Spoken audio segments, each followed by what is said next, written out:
We lived together. Yeah. Anyway, he agreed. That was it. Is that gonna happen? It's not looking great, guys.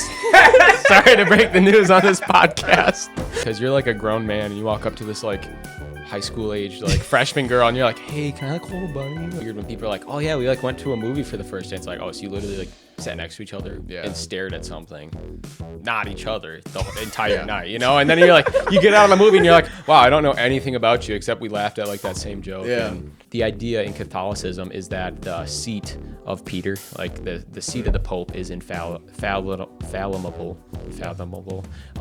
but the Pope himself is not. I think like an important thing to remember is like, like if you were the devil, like who would you attack the most? I'd probably attack the Pope. Welcome to the Jordan Whitrock Show. We have a very special guest. Obviously, I'm Jordan Whitrock. We have Isaac Whitrock over here. Hey, what's up? Very special guy. Honestly, one of my favorite guys in the whole world. We live together.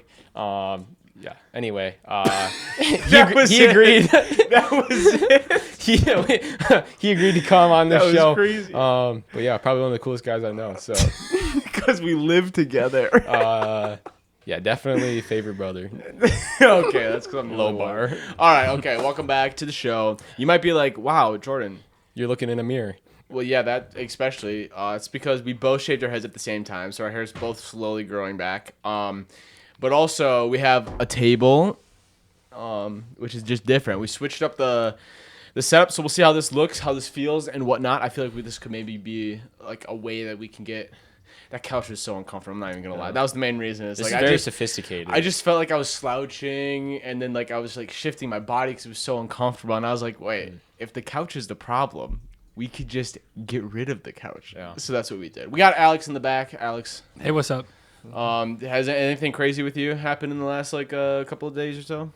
Nothing too bad. Just work. Just work. What do you? Anything crazy at the airport? Any planes? No, nothing that's newsworthy. Probably would have heard about that. That's true. I probably would have.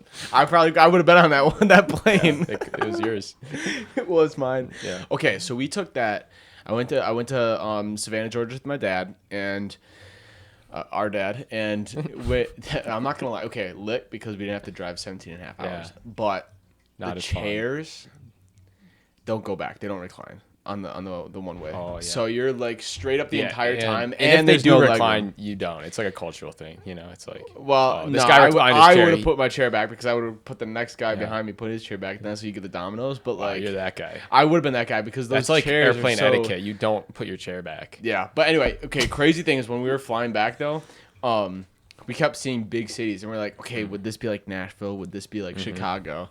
And then all of a sudden we were in Appleton, and we're like, we missed like 2 cities. So I don't know how that worked, but like we got to Appleton, which looked really big. But I mean, that's because we were closer to the ground, obviously, as we were getting close to landing. But Chicago is massive compared to what we thought was Milwaukee, because obviously you can't see, you don't have data, you're on airplane mode, and the plane didn't have the TV All to the, show you like, like cross suburbs, country too, and stuff. and- But I always think it's fun to like see the baseball fields and stuff. You can like kind of pick out what's if you're low enough. yeah, no, so that was pretty unique to get to fly again on something like that. The clouds were pretty cool. How long's the flight?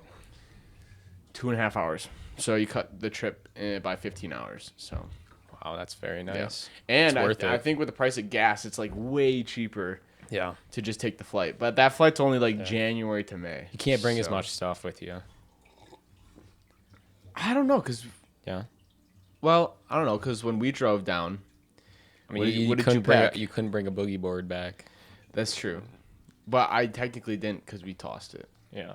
Well, you threw that out. Yeah, I think so. Oh no, I did bring it back. I was able to put it in the rafters. Should have tossed it. Yeah, it was cut in half. everyone was saying I should have tossed Yeah. it, and I just never ended up getting to it. Yeah, it But, wasn't weight regulated for Yeah. you, I think. Yeah, I was like, nah, we could force this in Yeah, the back. big Someone dude. hold it, and I'll slam the door in the van to Yeah, get. it to was close, fun though. but- You could ride the waves with it.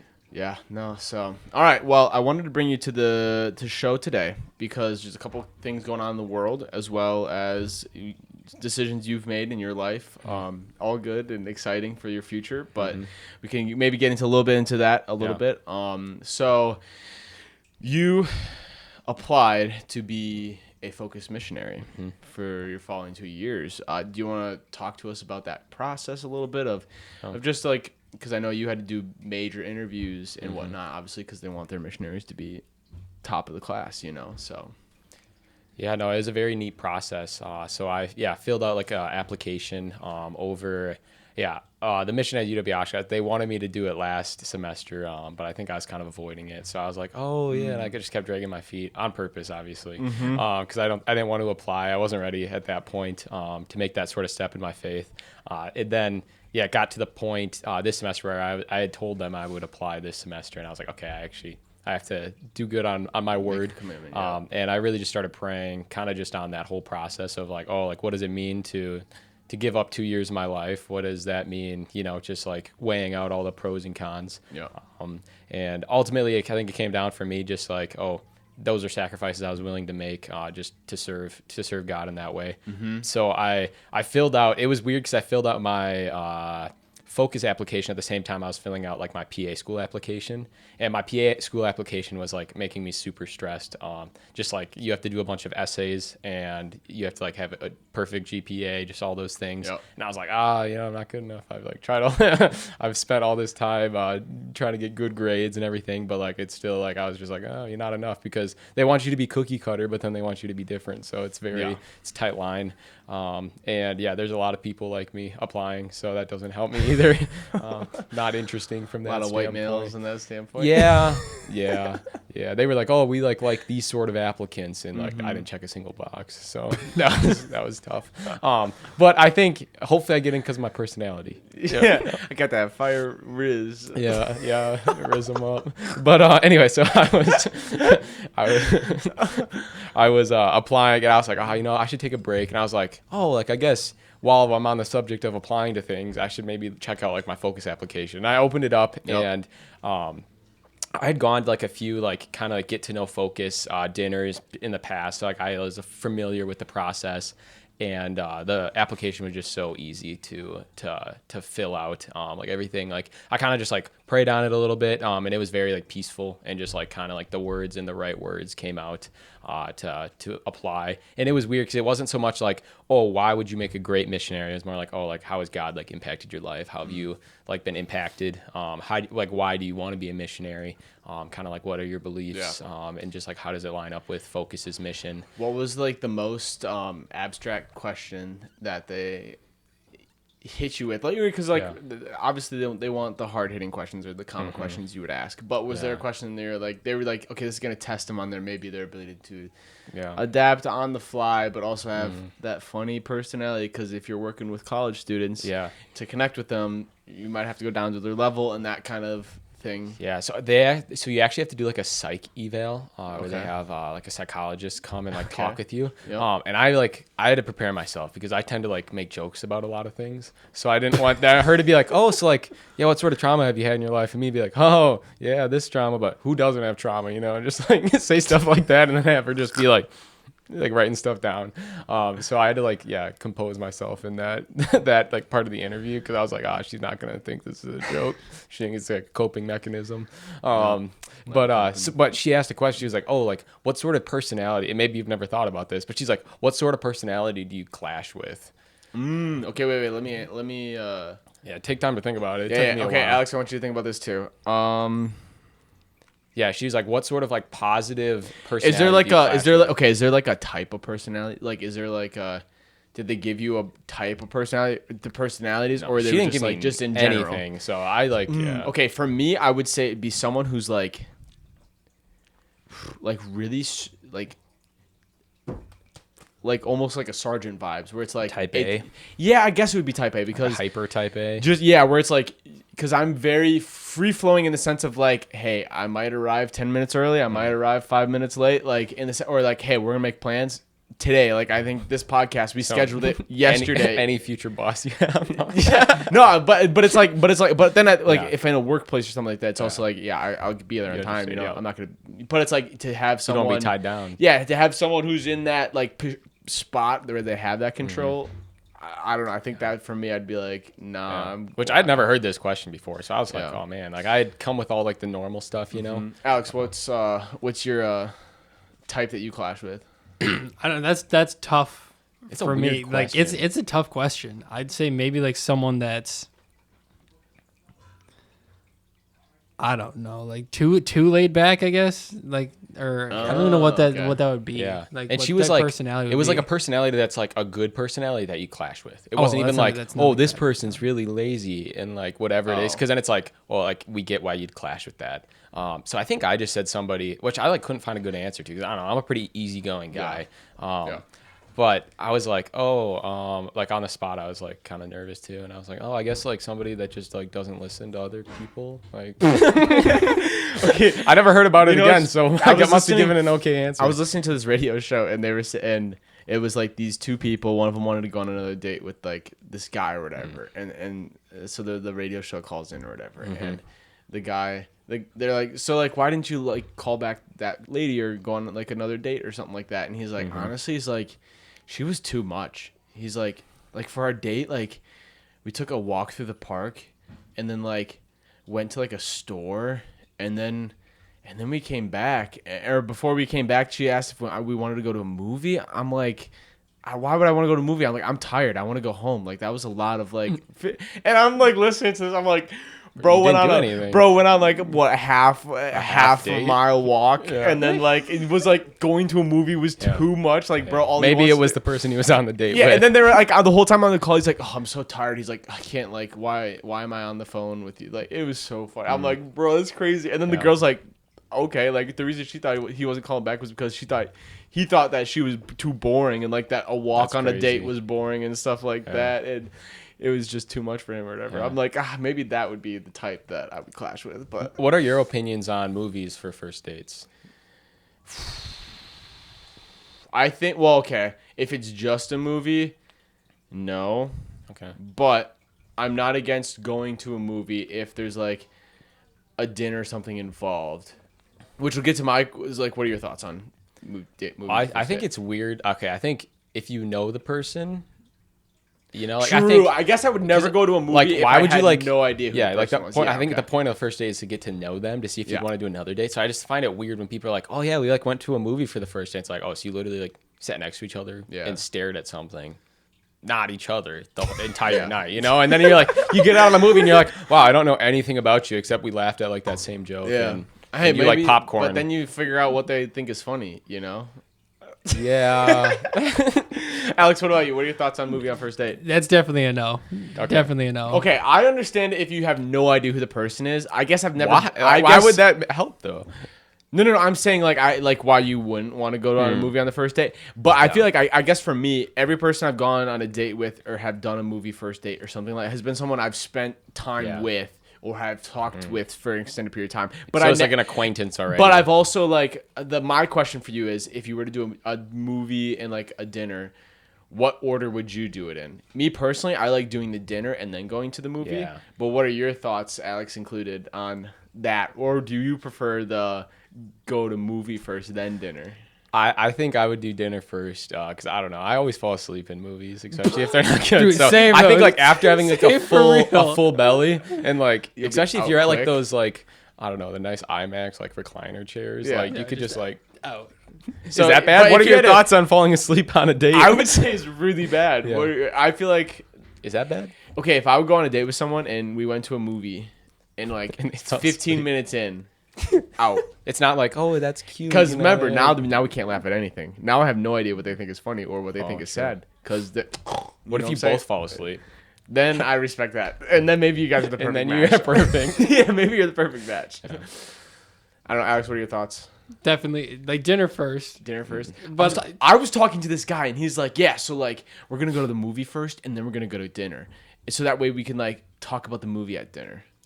See, that makes sense for like you. You're like a movie like But yeah, you got but a I degree feel in like, movies. But I feel like, like, okay, so like, what am I going to talk about? So then, well, my question, I never asked him because it wasn't my place, but I was like, so like, you have no other interest in this person that like you would be able to figure out what to talk about or what you, yeah. And I was like, Yeah, maybe that's Okay, the but- whole problem with the movie in the first place. yeah, I don't know, but I don't think movie's a bad thing because that's an experience. Just like if you go mini golfing, and I get the argument would be like, oh, but you're not really in it, but I don't know. Well, mini golfing, I feel like. Would Okay, be maybe I have a perfect sway first because date. I literally go off movie references like this. Like I'll just rip movie references off, and so to me, seeing a movie is like, oh, that'll give me more ammo. Like right before we started the podcast, you made a comment about my head being like a bobblehead, and I'm like, 3.141592, and Alex was like, Night Museum 2, and I was like, there you go. But it's like that's for me. It's like movies, watching movies, I get more if they're good. Yeah. I'll get good ammo. So like for me, I see that as a purpose Yep. in my like way I speak. Interact with people, Yeah. But I could see how some people be like, well, I walk away from this movie like, cool, it's a good movie, but like, Do you wasn't look for Titanic. that in like a person you go on a date with? Like, what if they like know nothing about movies? Oh, well, if they know nothing about movies, that's different than having like no. That's what I. No, like, what if they interest have in like movies. but it's because they had no interest. I in would movies. never go on a date with someone who had no interest Interesting. in movies. Yeah. Would you go on a date with someone who had no interest in going to movies? But I'm not like a movie guy. But I know, so that would be even. Would it?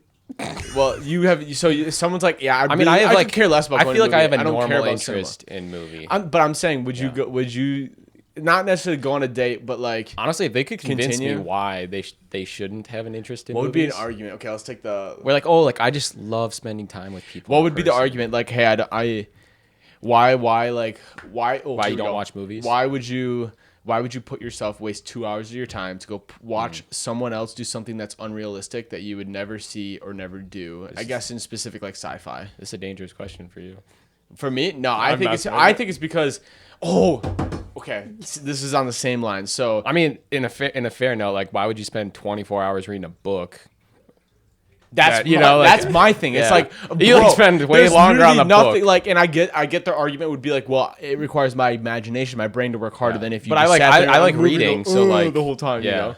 But I know. I like telling story. I feel like it increases your creativity, and just like how you see the world. you Alex, know? I know this is biased, but do you prefer to read or watch like content in the sense of like TV or film?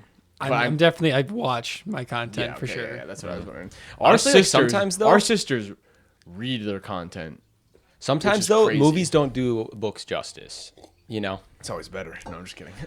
No, because like there's just like I don't know. In Okay, your what's head, what's one book that like you read before the movie, and then I think The Great Gatsby is a great example. I don't think that movie does it like proper justice, or like just the way I envisioned it in my head. It was like a different story.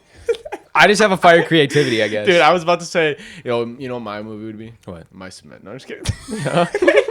That ending. Is there even a when he movie to shoots that? when he shoots Lenny in the head? I just pictured that so much more graphic. No. Yeah. Yeah, he was thinking more of like 16 plus, and they only had it PG-13. Brah, brah, no. Yeah. No, but I think That's like terrible. I don't know. I'm sorry. Yeah. But Speaking of mice and men, Okay. we Jordan and I recently went to a petting zoo with animals. Oh, yeah. That was interesting. I forgot we did that. That was like not even long. Holding little animals. Yeah, so it was like this farm. I forget what it's called. Do you remember? Kelly's Creamery. There we go. Well, is that what the Winnebago? farm's name is? I think. Yeah, Kelly's Creamery. I thought that was just like their. Okay, I'm not. I It's thought like a that was, bigger their- farm. Yeah. Anyway, They have more than just baby animals. but what they do is they take like either their own animals or like neighbors' animals kind of thing, and they bring them to like this location, these two barns where they have like baby goats, baby sheep, Yep. baby ducks, baby chickens, baby pigs, baby bunnies, and like literally you just sit on like hay bales and you get to hold Yeah. the baby animals, like the tiny little creatures kind of thing. No, it was super fun. It was like the perfect spring thing to do, you know? It just feels like the right thing, just have all these like little baby animals around you. Yeah, no. I think the funniest thing. Well, okay, so you had a funny comment when you were holding the duck, the baby duckling. What's that? Because the ducks looked exactly like the ones that were on the commercials for the Dawn dish soap. Oh, yeah. I was like, oh, man.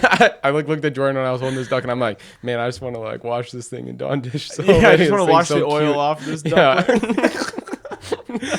No, okay, so everyone. So when I went to go hold the bunnies, it was packed. Like there was like the baby bunnies, like I guess are the fan favorites, and I understand why. Yeah, So I was like, it's super okay, I'm just cute. gonna like go do everything else and come back to it. So it's like right before they're about to close, I walk up to the lady. I'm like, hey, can I Which hold is super funny because you're like a grown man and you walk up to this like high school age like freshman girl, and you're like, hey, can I like hold a bunny? Like it's funny because they're like egg kids, so they get it, and it's like their business. But I just thought that whole interaction was so funny. No, my funny thing was like when you were holding a baby chick, and I just like walked up behind you, and she was looking at me, and I made eye contact with her. I was like, hey, can I get a chick or whatever? Yeah. And then you turned to me and you're like, oh, if it was only that easy. Yeah. Yeah. But she laughed too. She thought it was funny. Yeah. But okay, so anyway, so then I go to the bunny. It's just me and the girl working there. And I'm talking to her because it's kind of awkward. I'm just like holding it. It is awkward. It's a little, if you're the only one there. Yeah, she's just staring at me, making sure I don't like break it or kill it, you know? Yeah, go all and so I'm just it, chatting with her or whatever. And then eventually I'm like, there's so many, like, you know, bunnies reproduce so often and so fast. I was like, so like, what do they do with all of the babies, or like when they grow up, like where did like do people come like? They grow so fast. Like these are like 2-year-old Is it like babies. a farm where people come and like, oh, I want that one, and then that becomes their house, you know, pet or whatever? And she laughs, she chuckles, she's like, yeah. So actually, this farm gets their like these bunnies, rabbits from a different farm that like grows them in that way. And she's like, what happens is when we send them back, they just like fatten them up and they just eat them. And I'm like, I was like fair enough. Like in my brain, I was like, makes sense. But then I was like, did not expect that answer. Yeah. I was like, that was crazy. Yeah, you like like when you have the cute bunny in your hand. And yeah, I'm like, holding like the one guy. that reminded me of the stuffed animal I got from Grandpa. Yeah, like, you're emotionally I'm attached. like, oh, this guy. You don't want to hand them back because you know it's gonna happen. Yeah, I'm like, GG, my guy. But yeah, no. So that was kind of funny, but that was a cool experience. Yeah. I never got to do that because our family's done it like at least once or twice before, and I've just always been gone when. Oh, so wow, so you hadn't, yeah. So it's my first time. super neat. Just like not growing up around like farm animals like that, I think it's pretty fun. Alex, did you grow up around farm animals? Nope, can't say. What's your craziest pet you were ever able to keep, or if any? I had pretty standard. I mean, fish. Okay. Fish, nothing exotic. Okay, so just fresh water from the tap. Yeah. Okay, fair enough. From the tap. From the tap water. Well, we're lucky because Ripon has good water. Do we? Even Oshkosh has decent water. But like, where are we on like a scale of like? I don't know. Flint, Michigan I've never to tested like it, but Fiji. I've completely done full water changes, which you're not supposed to do. But I'm like, dude, this water's gross. You didn't leave it out. Well, no, like, so like you're supposed to do like fish half. are built You're supposed to do and bro, none of them ever died to it. So I'm like, let's go. You just throw. So that means we just have good water that they're able to adapt that quick to it. Yeah. But I know there was a friend of mine that lives more out in like you're supposed to like let it out like sit and for like 24 hours or so. They would do that 3 days to let it sit, and they'd put their fish in, die immediately. Wow. And like they would take it to like the place to test the water, and they'd be like, it's not saying anything's wrong. So obviously there was something wrong with that water because those fish were going out like lights. Which, speaking of, I remember doing a science experiment in high school, and I remember I didn't get a big enough tank for all the fish I had.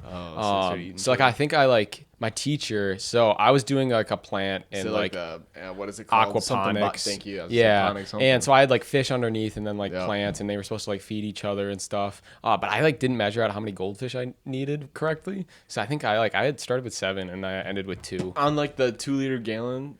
Yeah, it was like a 2-gallon. Isn't that tank. what it is? Yeah. Oh, was it a tank or was it a 2-liter bottle? Because I remember we used to do the 2-liter bottle. It wasn't a bottle, no. Okay. It was probably like a 2 or 2.5 gallon like tank. But I had way too many goldfish, and they didn't make it all. I just remember getting that email. I remember you having only 2 goldfish left. Yeah, and they were like to the neighbors. She was like, "Oh, Isaac, I'm like so sorry to give you this news, but like 5 of your goldfish were dead this morning." And I was like, "Wow, that's 75 cents I won't get back." Quickly. You know.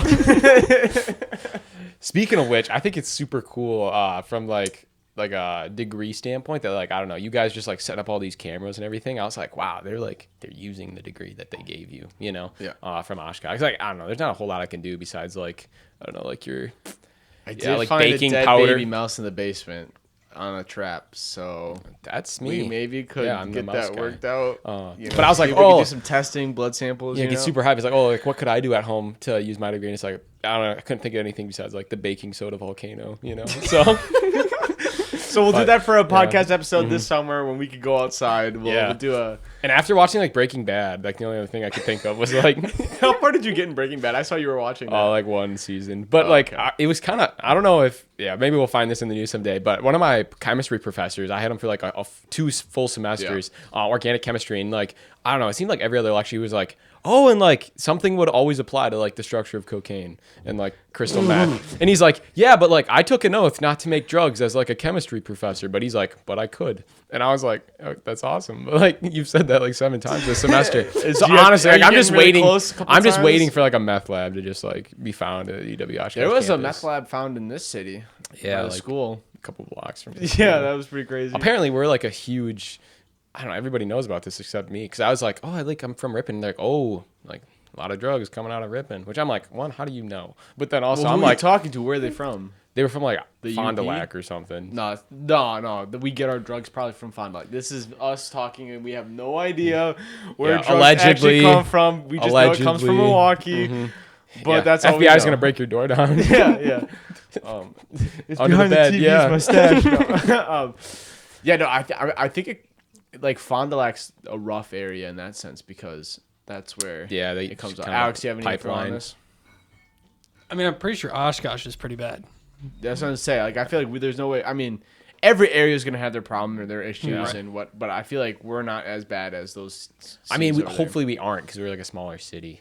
But yeah, anyway, back to like breaking. I was like, oh, like that'd be kind of interesting, you know. Not obviously making meth, but just like if I like could find some way to use like the chemistry knowledge and some of the biology be the next knowledge. Bill Nye. That'd be cool. I don't know. Yeah, We could use both of our degrees for that. that'd be kind of Literally, Yeah. genius. Yeah, no. I was about to say, oh, I do like kids, but that sounded weird. So, but I do like working and teaching kids is a better way to say like that. the children. No, Yeah. Okay, that's crazy. I wouldn't catch yourself, you know. Yeah. A lot of people don't. I mean, I still said it, so, but hey. Yeah, but now you know, just like first dates, what we think is funny. So next time you can just say it. No. Yeah. Everybody here is comfortable with that. Oh. All right. Speaking of which, got this nice UW Oshkosh alumni mug. Here, throw it up for the camera. Shot two. I went to the bookstore. Yep. Shout out to UW Oshkosh bookstore. Went out of business. Fire. Hey, Alex, did you get any of that merch? 65, 75% off? 75% off. To check again. Yeah. Honestly, like I went in there to get stuff and I'm like, why am I buying stuff? Like I'm graduating this semester. I'm like, am I really like gonna be going to like whatever? Speaking of which, last time we talked about your class, you said you didn't know if you were gonna make it summa cum laude. Is that gonna happen? It's not looking great, guys. Sorry to break the news on this podcast. Yeah, it's tough. It's tough out there. I'm bad an A minor in my child psychology, so obviously don't love kids that much. You know what I'm saying? Wait, it's child psychology? Yeah, child developmental psychology. What's messing you up in there? Like, is there like some? Well, okay, so if I'm being completely honest, so like honestly, a bat will solve so many. No, so there was one assignment.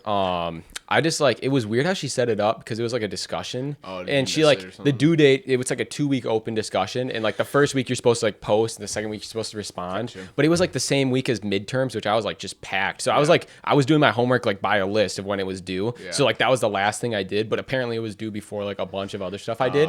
So yeah, and then apparently like she sent me a message like, hey, you still have time to like finish this if you want, and then I just like didn't look at it. So that was tough. So I ended up getting like, honestly, this is the worst grade I've ever gotten in college. But I got like an 8 out of 24 on like discussion. That's like a 30%. 30%. Dude, the worst I ever. Dude, I got pulled. Okay, one of my greatest. Yeah, I'd like to. My greatest scheme in Will it make school. me feel Actually, better? not a scheme. Well, it's not gonna make you feel. Well, it's gonna. I don't know. Yeah. So it was chemistry. It was like my quest 2. Sophomore year, first semester or second semester. It was Chem 114. So 115 was the true chemistry class. 114 was the same kind of class. Yeah. It was more on environment. It wasn't traditional chemistry, so it wasn't the same. I lied. But because it was quest 2, you had like other stuff you had to do that was part of like just being a student on campus and whatnot that you had to do on top of that. And so we were coming out of COVID, so you had to sit every other there would be chairs with bags in it, so you couldn't sit. You had to sit one away.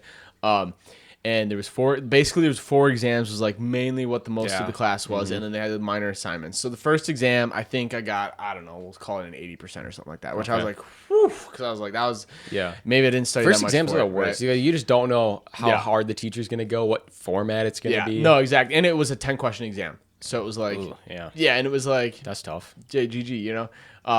And so then I'm like, okay. But then he was like, hey, like I'm gonna allow you can take like the exam online if you want to, like then we'll allow you to take all the exams online. I'm like shit, I live 30 minutes away. I'm not gonna drive to campus. I'll just take it online because it's 10 questions, you know. Had to been the 10 hardest questions of my entire life. And what I didn't know was that he didn't take partial credit. So like obviously if you didn't a problem, maybe you got one number off. It's like, okay, I'm not gonna penalize you the whole. Maybe if each question was worth 10 points, I'll give you like 8 points for this, you know, if it was one number off. Well, what I didn't know online was that it was all right or all wrong, even if you did the work. And I didn't cheat because I was like, well, he'll just take my work kind of thing if I got one wrong and I had all my work laid out, right?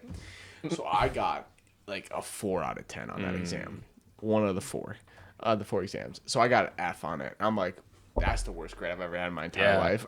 And so I like email him. I'm like, hey, like this is all my work for the problem, like, because I like was like a little bit off on a couple, and the couple of them I was like completely wrong, which I kind of knew. I was like, I fucking know, I don't remember this, you know. But so then he's like, okay, I like meet with him on a Zoom call or whatever, and he's like, yeah, no, like you're kind of shit out of luck in that way. He's like just do better on the next one. And I was like, he was like nice about it, kind of. It's like, I'd love if you could just give me a few points now, and then I'll still work hard on the next ones. But I already got that like in the bank, you know. So then I like, okay, well, we're never taking an exam online. If there's a chance to do it in person, we're doing it in person. So then I got better grades on the other exams or whatever. I somehow pulled an A- in that class after failing one of the 3 exams, which I feel like should give you a straight B+ at most or B.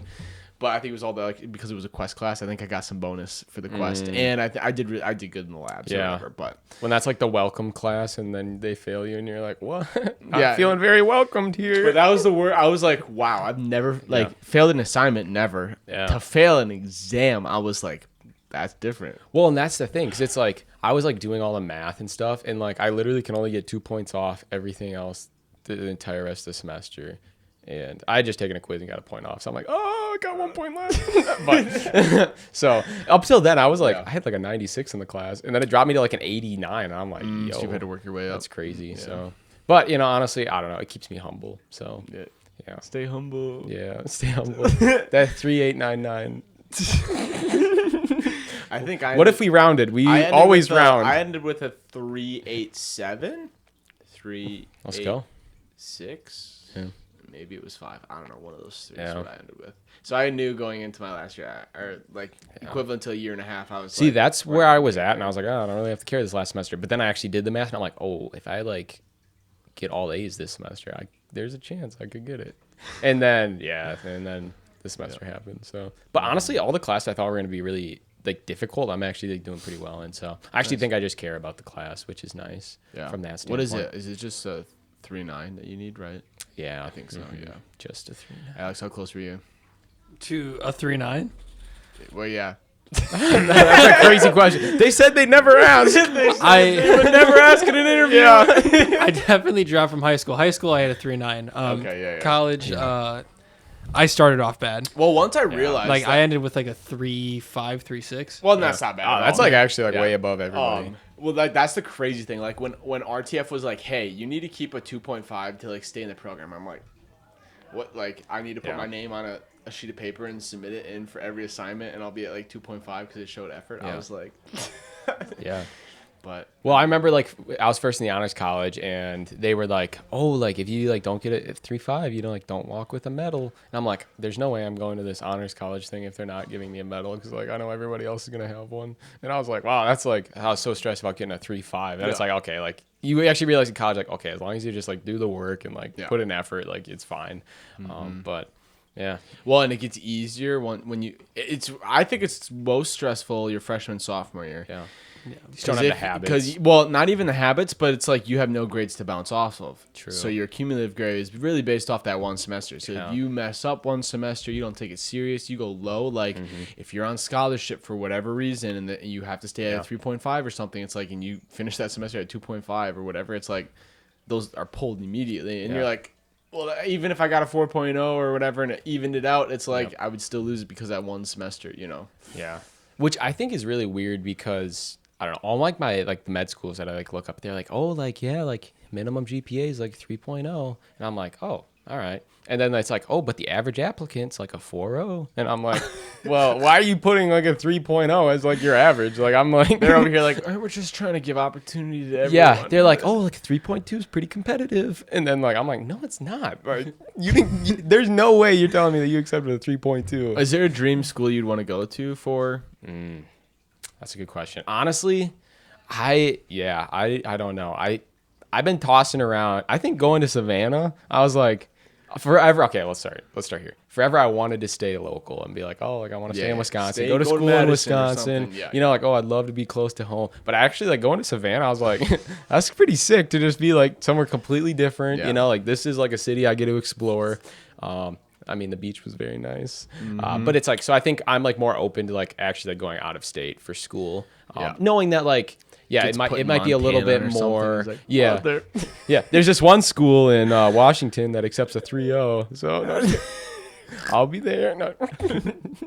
But so I think I'm more like flexible. Would you ever go to another country or no? Because that medical doesn't really transfer. Yeah, I think it would be difficult. I don't know exactly what that would look like. I haven't looked into that, but you have to like take standardized tests in America, and like obviously like America's schools prepare you for America testing. Okay, I don't know if you would know. Is it harder to get into like other schools, or is it harder to get into other hospitals that are not? Let me start over. You go to school in England and you get your degree. Is it harder to become a doctor in the United States compared to if you went to the United States school to go be a doctor in London? Yeah, I was just talking to one of my friends, and they were talking about this nurse they know, and she's actually a doctor for wherever, like she's from like a Middle Eastern country, and she's like a doctor there, and she like practiced as a doctor for like 10 years. But she came to America, they like didn't validate her license as like a practitioner. Wow. So she was like, what the heck? Like she has all like the knowledge for like a doctor, but yeah, her license isn't valid in the United States. So she went back to school to get a nursing degree. And now she serves as a nurse, but like she has like the knowledge of like a doctor. So she works in like the ICU. But I was like, man, how frustrating that must be to like spend 10 years at school. I mean, unless you're like, bro, I don't want to live in the Middle East, period. So no, and that's what it was. But this is crazy. The amount she made was like millions in the Middle East earned currency, but it like equated to like $500 a year in like United States money. How does that even work? I don't know, but that's what my friend said, and I was like, wow, that's actually crazy, because like, yeah, you make that in like probably like almost a shift of nursing, so doesn't make any sense. I know. So, but it's like, oh, so like, yeah. What's the look up? Okay, let's look up some Middle Eastern countries. Let's get we need some currency. We need to know what these currencies are like, because I never thought that those were that low. Yeah, but again, they don't have their own. Or like they don't have their own standard currency. Well, you got Yemen, Oman, Saudi Look Arabia. up one of them. Like, what's the difference between like $500 American dollars compared to that currency? Let's go through the line quick and see how much that is. Okay, well, let's do Saudi Arabia, or which one you want? Yeah, go with that first. Okay. We'll start with the big dog. Yeah. Arabia currency to American dollars. I was playing Risk the other day. Online? Or? Yeah, apparently there's like a new version of Risk, and there's a ceasefire card in the deck of like, and I'm like, there's no ceasefires in Risk. Like, I better see all my color on the board, and that's when the game ends, you know? But like you can agree to end? Yeah, it's like you flip a card. So, you know, like when you're flipping countries, and you like get a country after attacking, like on your turn, you could flip a card and it just says ceasefire and the game's over, and then whoever has the most territories like wins. So it's like a Risk that way. Yeah, it's like but I'm like, all right. Risk, yeah. So Saudi Arabia, so the rial or whatever they consider it, it's one of theirs is equal to 0.27 or a quarter. What's one of ours compared? But that's to like theirs? a good nation. So like that's so like if you like were to give a quarter, it'd be like one of their dollars. So it's like 25%. 25%. But try Yemen. What's a poor country? Because Saudi Arabia is a pretty wealthy country from that standpoint with that oil money. No, but it was like some country where it's just like crazy. Like the currency doesn't like. It was Antarctica this entire time. No, yeah. She learned new ways through the steals. No. Yeah. Oh, here we go. Yeah. Yeah. So the Yemen rial or whatever they call it is 0.004 of. So it's like half a cent. Not even. Less than half a cent. Yeah, for a full dollar. For $1, yeah. So you could cut a penny in half and give them a smaller half, and they'd be worth. Yeah. What's $500 worth of Yemen currency? Say 500. 500. Worth 25,000, right? 122,000. 522,000. Wow. So they could get you pretty far. Even Alexa was like, "That's crazy." So that maybe she was from Yemen. No, I'm just kidding. I don't know. I have no idea. Well, we can look up like what the cost of living in Yemen too is. Yeah. True. What's the average net worth? Yeah, average person's making as a millionaire in Yemen. That'd be fun. That's the thing with like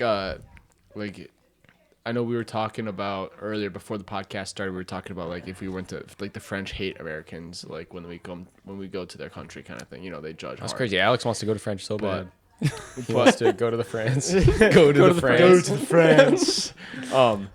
But that's where the guillotine was invented. Hold up. This is making me remind me of. Okay, wait. I'm gonna finish this statement. I'll go back to that state. Okay, but like, someone went to Japan recently, and it's that idea of like a hotel is like 2,000 whatever in their currency, and I'm like, that's just like it's hard to. And then it's like, okay, maybe that's closer to like $75 or whatever that would be in American or whatever. But they were like using this that they were getting a taxi drive, and it was like really far away, and it like came out to like 10,000 whatever their currency is, which they only had like 8,000. They're like, oh, we're 2,000 short. Like, what are we gonna do? Kind of thing. He's like, I have like $100 bill, like of American. Like maybe we can give it to him, and it'll count it. And it was like equivalent to like 7,000 of whatever that currency was or whatever. So they gave him $100 bill or whatever, and he's like, oh, thank you or whatever, because they're very polite over there, unlike the French. Which is interesting because like in England, the England pound is worth more than the American dollar. Yeah. So it's just probably less there's probably less in circulation. Yeah, and then is it the Euro? The Scotland is like the sterling or something like that. No idea.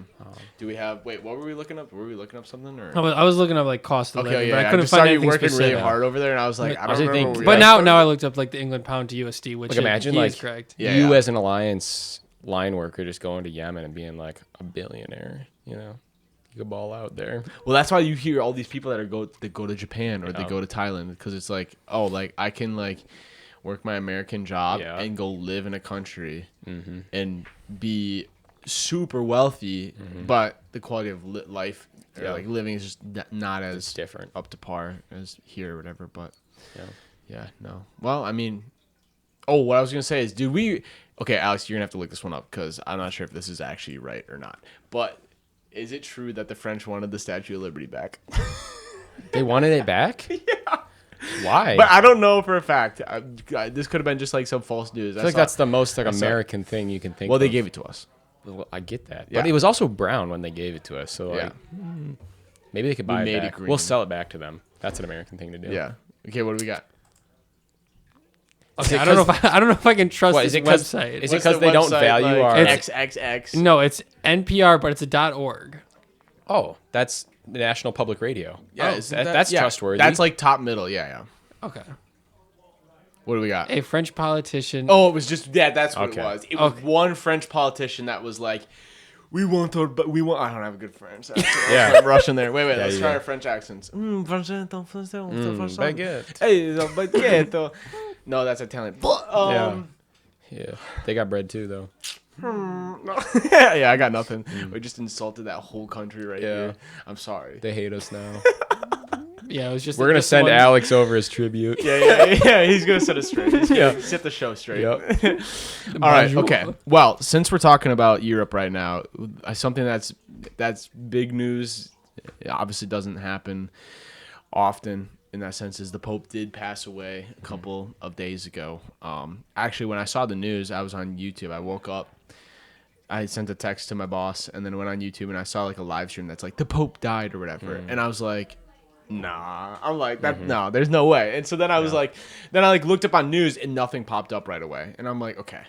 It was just saying that he was sick or whatever, you know. And I was like, okay. Like, that was just like clickbait or whatever. And then I think I refreshed it, and then all of the news articles just went, and then it had all of the, like, you know, kind of thing of Pope Francis passing away. But it's the process of all of that is just interesting because I don't think we've ever experienced it in our lifetime to the point where we would understand what's actually going on. Yeah. Or, you know. I like remember the last time it happened. I was 2013, I think, is when Pope Francis took the chair of the Pope, and that I was 9 years old. Yeah, I don't know. Well, it would have been right when we would have moved yeah. here, kind of vibes. But I just remember being like, oh, like they changed the picture of like in the picture frame because like a lot of churches will have like a picture of like the Pope, the bishop, and then the priest. And it's funny because like priests usually move often, just in the sense of their timeline compared to the Pope. I don't think I understood what the bishop Pope was. The bishop would change, you know, once every 18 years or something like that, depending on if you move into different dioceses or whatever. And then like the Pope never changed because it's just like well, and he's kind of been the Pope of more of like I would say like my like educated Catholic faith from that standpoint. But anyway, I did a lot of research, and I know you did as well, on just like what happens, what's the process of, you know, finding the new papacy of the Catholic Church or whatever. I thought one of the most interesting things was just like, I don't know, when I looked up like, oh, like, the Holy Father passing away, like I just like saw all the politicians and all of these like, you know, like more prominent figures just in like our culture, like all like giving like their like, their message to the public about just like, oh, like we're very grieved today. Like I saw like, Barack Obama, Joe Biden, like JD Vance, like all these like big actors. Do you think Joe Biden actually sent that message out? I was thinking about that. Like, I was like, oh, I wonder if some of these people like have a guy. Was it like someone who just was like, oh, this is what you do, you know? Yeah. But I know that this Pope Francis, had a major impact on like the world, the idea of global in that standpoint, where there's a lot more connection to that. Like, I mean, for better and worse, I think you could have argument both sides or whatever. But I think he had more impact on like those countries, like us with our border and stuff like that, and climate change and all that kind of stuff. He had a lot of comments on that, which I don't think necessarily is something that happens, or you know, or him with Russia and Ukraine and how he was like that, guys. The way of God is not to like. I think the Ukraine president was like, we've been attacked, we're gonna like get revenge, and he's like, that's not a holy way to deal. Like, revenge is never the answer, you know, or fighting back that way. Which I think it's very different because a lot of like leaders in countries are political leaders and they're solely political leaders. But I think the Pope is very unique in the standpoint of he has like a following of like Christians, of Catholics, and there's quite a few. Like it's a pretty large amount of like people that like look up to the Pope as like an example. So he just takes on a role of like a spiritual guide, like a faith guide, as well as like he does take like political roles as well. Obviously it's more in line with like the church, and he's not as like vocal about just like certain political topics as probably other leaders are in nations. But I was recently just looking into that, just with like the elections and stuff. It's very unique. Like the role of the Pope is very unique in our world. And just like the role he has on like so many Christians like around the globe. But anyway, so I have some like facts are just so now they're going to be starting. I think you said the morning process is going to take like that 10. It's going to be like roughly 2 weeks of that morning preparation, the burial, and all that kind of stuff for the father, you know. But the process for selecting the new pope, as that's going to be on the table next, is called the papal conclave, which I found was interesting because that means it means to be locked in or to find the key, or just the key in general. And it's interesting because in the Bible, Jesus gives the key to the church to Peter, who becomes the first pope of the church. And I think it's interesting how like that word conclave intertwines with that idea of the key and all that kind of stuff. So they were saying, I was listening to a news article or reading a news article, and it was saying that there's like 1.4 billion Catholics, and how there'll be 130 cardinals will go in, into, is it St. Peter? No. What is I don't know what the building's called. I forget. I don't know if it's like the Sistine Chapel or something. Something conclave or whatever. But wait, Alex, we could look it up. Yeah. See, this is why we need Alex. But yeah, no, it's a very unique process. What they do, and yeah, there's going to be probably like a 10 to 15 day mourning period. Like all the cardinals, all the bishops. Obviously, everybody wants to give their thanks and prayers to the Pope as they're preparing him. Yeah, I think they said that they were gonna have like once they bring him to St. Peter's, it's like they're giving the world 3 days to look at, to be close to the casket, kind of like the Queen when the Queen died. Yeah. And I think like obviously Pope Francis, if you like follow just like Vatican news, was like among the more like controversial popes. Yeah. But I think it's very interesting, kind of just in his passing, how everybody's like obviously like taking the news. Like some people are like, oh, it's a perfect time to talk about everything he did wrong. But I think a majority of people are just like, moved by his passing. And it's, I don't know, I've seen a lot of messages from just like, Christians, like non-Christians, just like, giving their, like their prayers. And just like realizing that, he's like, ultimately he's a man, and he has a soul. And, now he's like no longer here. So like, it's important to pray for him. And whether he's, on his way, to heaven, and just like, he needs those prayers to make that journey. So it's like first and foremost, as like Christians, like we can like just pray for like the Pope and his soul and his passing. Oh, do we have a location on where we do? So during the papal conclave, it is held in the Sistine Chapel in Vatican City. Okay. Yeah. Nice. But it was interesting because they stay there until they decide, and so I think they have 2 votes a day. I want to say they have 2 votes a day, if I remember correctly. 4 votes a day. Is it 4 votes a day? Okay, I just remember them 2-4. No. Well, it was just like 1 in the morning, 1 at night. Okay, and after the vote, they burn everything, no matter what. And so when they burn like the voting, whatever, it's very secretive too. It's very secretive. So that's the point of burning. So no one knows who voted for whatever. And there's 130 cardinals there deciding amongst themselves who is like going to become the next pope. But when they burn it and it's black, that means they didn't decide. And when they burn it and it's white, like the smoke is white, because they need 2/3 majority of the cardinals. So it's 2/3 majority. But what's crazy is that they're not allowed to, like, if you and I were running to be the Pope, I wouldn't be able to go to Alex and be like, hey, you should really vote for me. Like I think I'd make a really good Pope. You should vote for me. That's not something that you can do. Yeah, it's probably not the guy we want. No. I think they were. It's like, I think someone was saying, or there was a priest talking about it. He's like, that's not the Catholic. That's like pride. I have pride in myself that I would be the best Pope for this option. And I thought what's interesting is that they were saying like, hey, like, yes, there's 130 cardinals going in to talk amongst themselves, but it's with the Holy Spirit. So it's not. So they're using the Holy Spirit to make that decision of who it is. So it's like I could go on your behalf to someone and be like, hey, I think Isaac, and let's have a discussion about this. Like, why would you not want him? Because I think he would be a good fit, kind of thing, where it's not it's less about that feeling of like, oh, I'm putting you on the spot. You should vote for me, and you're like, well, I don't think you're in your head. You're like, I don't think this is, but I'm not going to tell him because I don't. That's awkward, And, and I think it goes above maybe like what we're familiar with like political elections, where it's like, oh, this is like their agenda, and this is this. And I recently was just listening to something, and they were saying like actually like a lot of like the cardinals and bishops like don't actually know each other very well. Like they're all in like their different areas.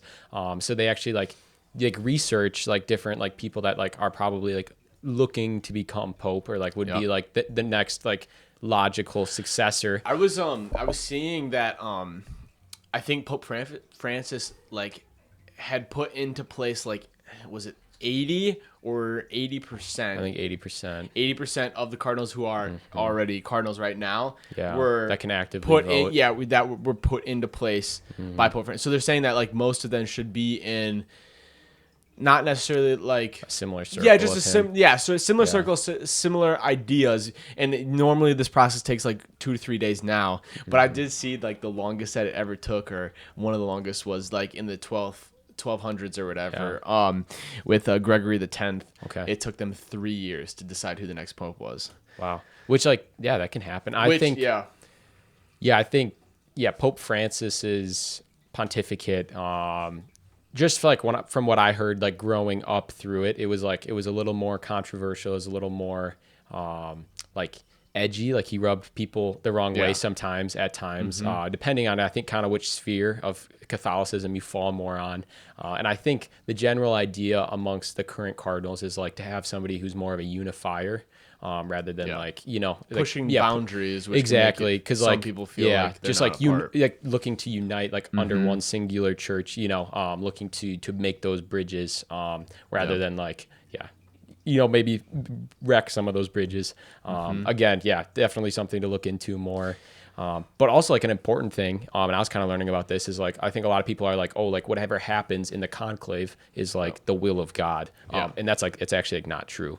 It's like actually like like we should pray for like these cardinals, that like they discern well, and they discern like the person they vote for well, and that hopefully like the next pope is aligned with like the movements they had from the Holy Spirit, and they're praying upon like these different candidates.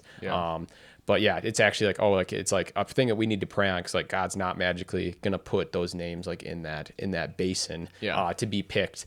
So like these cardinals, these leaders of the faith at the moment, they like need everybody's prayers and support in order to make like a well educated, a well discerned, and faithful decision. Which I was like, oh, that's very interesting. I had never heard it like talked about like that before. Well, it makes sense because like when you talk to just Christians who don't believe in the papacy and all that kind of stuff, like they're like, some of their first arguments will be like, oh, well, like that pope was bad, in that sense. And it's like, if God really believed in that church, would he have let that happen?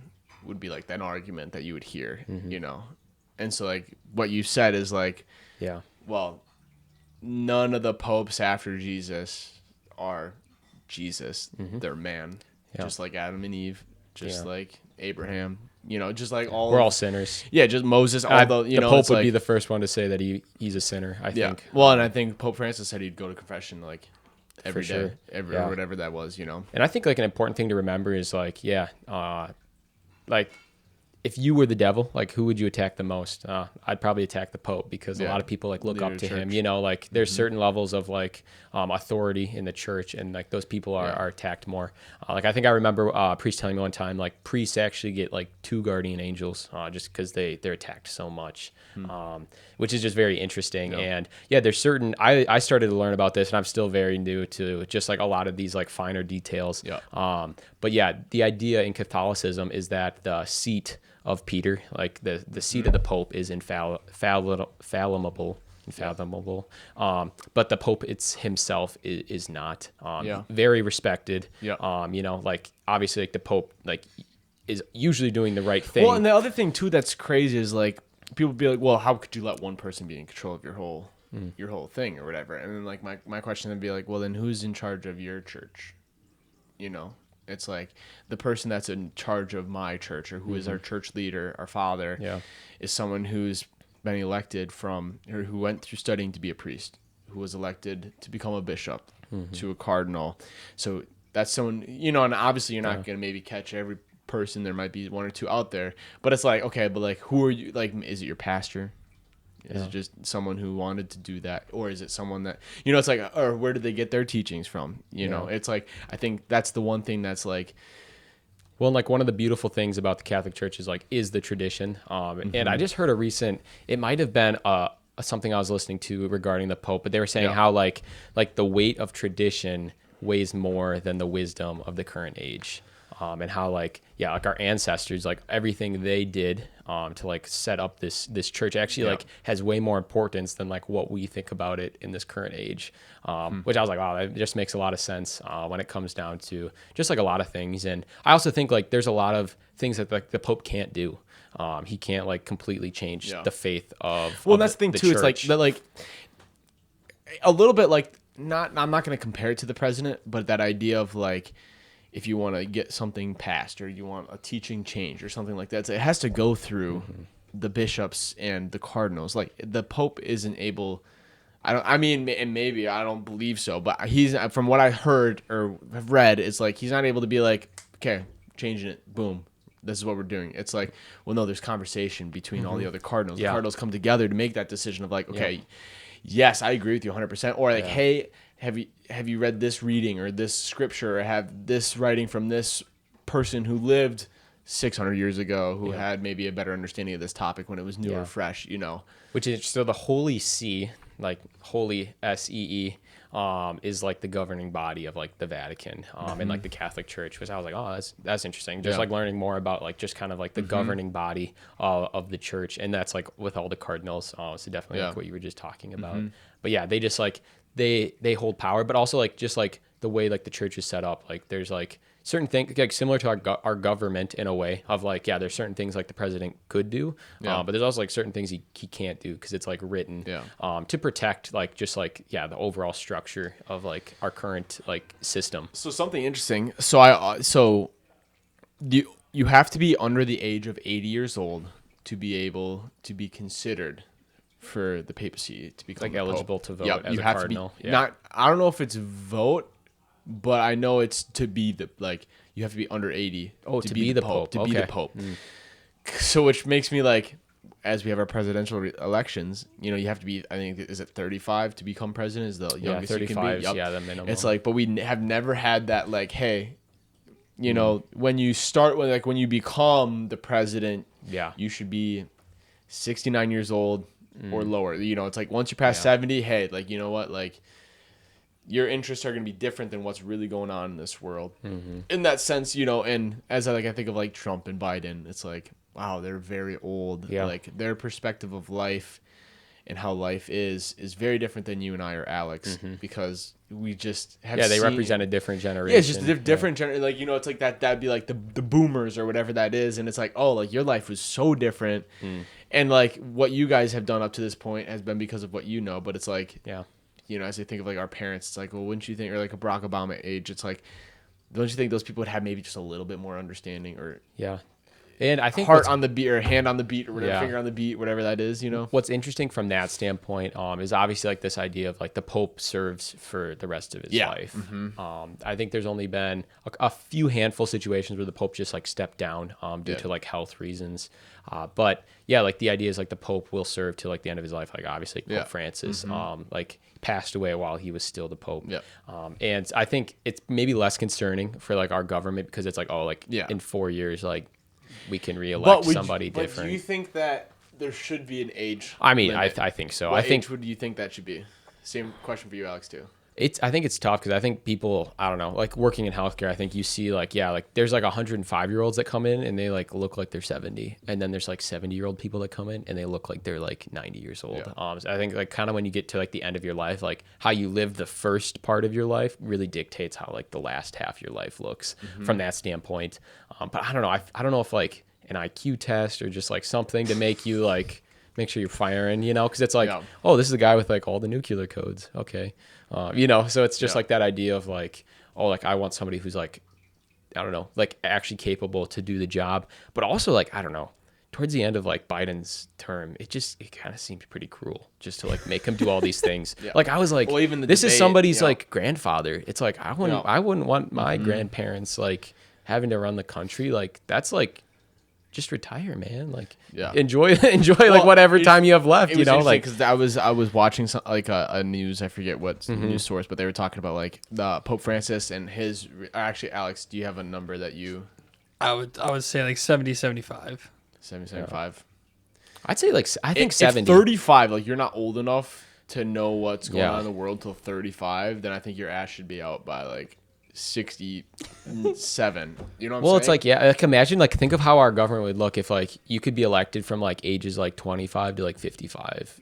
Like that would be crazy. Like, I don't know. I think a lot of like some of the problem with politics like now is like you have like lifelong politicians. And that's the thing too. You get rid of, I mean, like, the system and you're good at the system. Still lifelong if you're there till 60, but like think of like the Bernie Sanders or whoever's old. I don't really know. or who was the guy that just stepped down, who was like head of the house, Yeah. But it's like, okay, those guys would have been out 30 years ago. You Yep. know, it's like they wouldn't be putting in there. They wouldn't be maybe having influence off of a company that makes weapons that wants war or something like that, because they're done, Which is interesting. In my poli sci class, we just talked about like how when our government was first made, you had like these public figures that weren't really politicians. Like we label them as politicians historically, but like Benjamin Franklin, like he actually wasn't like a Bro, politician. just wanted to fly a kite with a key. No, literally, yeah. But it's just this idea of like, these were people that like, guys, I'll sacrifice a couple years of my life. We'll write this Declaration of Independence, and it was like the idea of like you're doing a public service to the country, and then you want to get out of politics because like it's like toxic, it's not fun, it's stressful. But like you have these people that are like, I want to grow up and I want to be a politician. I want to be good at giving speeches and being a public figure, and it's like it's now like a career versus like back then it was more of just like a service that you did to the country. Yeah, it's kind of like those things like like those politicians are like, you know what, we should send. Once you turn 18, your ass is in the military and you're going to serve for 5 years and that's going to change your life. It's like, all right, cool. But like, isn't that the same of me putting me to be a politician, be like be a government spot? Like, couldn't that be seen as the same thing as a service?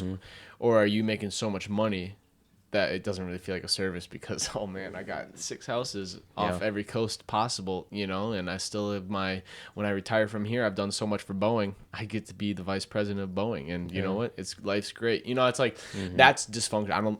That doesn't seem right. Yeah. For both sides or whatever, But I was thinking it was interesting because they're talking about the relationship between all the presidents. So Pope Francis would have been Pope Francis would have became the Pope in like 2013, I believe. And that would have been during Barack Obama's presidency. And then he would have had Trump's first, and then Biden's, and then Trump again. And they were saying how the main thing with Obama was obviously his anti-pro-life, pro-choice. Pro-choice stance, which he's not Catholic, so there's no. Yeah, I mean, like Christian. There's no value in that sense that. But and then Trump main thing was that his whole thing was the border, and Pope Francis wanted like all nations to be like loving and caring of God's children and stuff like that. And when you put a wall up, that's not being loving. So how can we make this better than just not allowing, like just being like, nope, you can't, we're done, and so that there was tension there or whatever. And it was ironic because they were like, well, and President Biden was the most Catholic president we've ever had of all times or whatever. And I'm like, okay, so the guy who's like, well, he was Catholic, but I'm pretty sure the Pope asked him to stop taking communion. Eucharist, so I think there's also there's some things there, and I mean obviously he leaned more left, so. Well, and he was pro-choice or whatever, and Roe v. Wade and all that kind of stuff. And it's just interesting. I just found it funny almost, because what else can you do? That news source was like, yeah, well, he was the most Catholic. But I'm like, I'm pretty sure there's presidents that weren't Catholic that were probably more Catholic than this guy. So no, and I think it's tough because like I think even just in this last election too, like the idea was like, oh, like actually like being Christian, like you don't fit in a political party, like you fit outside of like both of like our political parties. And so like they're like, oh, like maybe I vote more right because like that aligns with like more of these bigger issues that I actually support. But there's still things like I don't agree with on the right side, and same with the left. And obviously Pope Francis was like he was like a outspoken advocate of pro-life. So I think he would have disagreed maybe with some of our past presidents on that as well. But I just thought it was funny because it was like, oh, like how can you? I don't know. I guess the only other Catholic president was JFK, right? And he died, right? Well, that is JFK the belief that he died. Yeah. No. Alex, was JFK Catholic? I believe he was the only Catholic. Yeah, he was. He was the only other Catholic president we've had, and he was shot. So. So I feel like we've had a great representation of Catholic presidents, I think there was like, they didn't want the Pope to be able to influence the United States government was like the general. Just JFK and Joe Biden. Yeah. Okay. Like why that is. But no, it's very, very interesting. And so like, it'll be a very unique time. Kind of like, I think to some extent we don't really have a control of like who the next Pope is. But we can like, just pray for all the people involved and that do have like some sort of voice in like who the next one is. And I think that's like the best way to approach it. That's all you can do. And it's halfway around the world. So, But no, it's a very interesting time, just like in the church. Sweet. All right. Well, do you want to close us off in a prayer? Maybe we could pray for the conclave and all the cardinals going to make that decision in the coming weeks or whatnot. If you want to lead us in a prayer, and then that's where we can end off. Yeah, no, sounds great. Thanks for having me on today. Yeah, no, thanks for coming on. Get to talk about all that fun stuff. Yeah. Now I know not to take you on a date to a movie first, so. Nah, I might fall asleep if you take me to dinner first. All right, sweet. Awesome. All right, so just in the name of the Father, Son, Holy Spirit. Amen. Amen. Come, Holy Spirit, teach us how to pray. Heavenly Father, we just pray for the soul of Pope Francis, your good shepherd, your faithful servant. We just give thanks for, first of all, his priesthood, his yes to you in serving your flock. And we just are grateful for the position of the Pope in our church and everything they do for us and the life that they lead for all of the faithful Christians around the world. And we just pray for the soul of the Pope as he is no longer with us, but now is on his way to your heavenly kingdom. So we just pray for him in purgatory and his soul. And we know that he's still praying for all of us here on this earth as well. We just also want to do a special prayer for the cardinals and the bishops all traveling and everybody that is mourning the loss of the Pope, kind of as the cornerstone of our faith. We just ask you to be with every single person in this time of grieving, in this Easter season, this bittersweet joy that we received with the risen Lord, but then also the death of our Holy Father. So we just ask that you be with every single person in this time of grieving, and just console them, but also to give them hope in your church, knowing that someday we will all be called into your kingdom. And we just pray in a special way for the conclave that will be electing the new Pope. We just pray for their holy discernment, pray for their protection during this time, and that they will just be able to faithfully discern who should be the leader of this new age of the Catholic Church. We just offer all these prayers up to you, our good and loving Father. We know that we will make it through this time, these trials, and that nothing is above your holy name. So we offer all of these intentions to you today. Amen. Father, Son, Holy Spirit. Amen. All right, awesome. Sweet. Thank you. Yeah, thanks for having me. Thanks, everyone, for watching this episode of the Jordan Whitrock Show, and hopefully we'll catch you next week. Yep. I'll be hosting again. No, we'll bring him back. All right, sweet. Thank you. Peace.